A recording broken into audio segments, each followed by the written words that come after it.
আমি আল্লাহ হলাম বিচারক, আমি তোমাদের বিচার করব। দুনিয়ার বিচার হয় টাকার মাধ্যমে রে বাবা, আর আমার আল্লাহর বিচার হবে আমল আর নেকি আর বুদ্ধির মাধ্যমে। কথা কোন ঠিক কিনা ভাইরা আমার? এই সমাজের বিচার হয় টাকার মাধ্যমে। চুরি করেছে চোর, এবার ধরা পড়ে গেছে।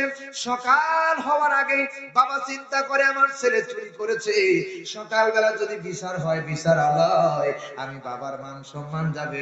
আমাদের দেশের এমন প্রধান আমরা হইছি রে বাবা, এমন বিচারক হইছি রে বাবা, 500 টাকার 2টা করকরের নোট যদি রাতের বেলা যদি প্রধানের হাতে দেওয়া যায়, সকালবেলা চোর নির্দোষী খালাস পায়, আর যেই লোকটি অপরাধ করে নাই ওই লোকটি দোষী হয়ে বাড়ি ফিরে যায়।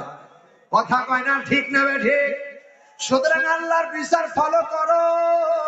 আল্লাহ বলেন ইন্না আনজালনা ইলাইকাল কিতাবা বিল হাক্কি লিতাহকুমা বাইনান নাস বিমা আরাকাল্লাহ। আল্লাহ বলেন আমি এই কোরআনটা পৃথিবীতে পাঠিয়েছি ন্যায্য বিচার করার জন্য, সঠিক বিচার করার জন্য কোরআন নাজিল করেছি। কোরআন দিয়ে যারা বিচার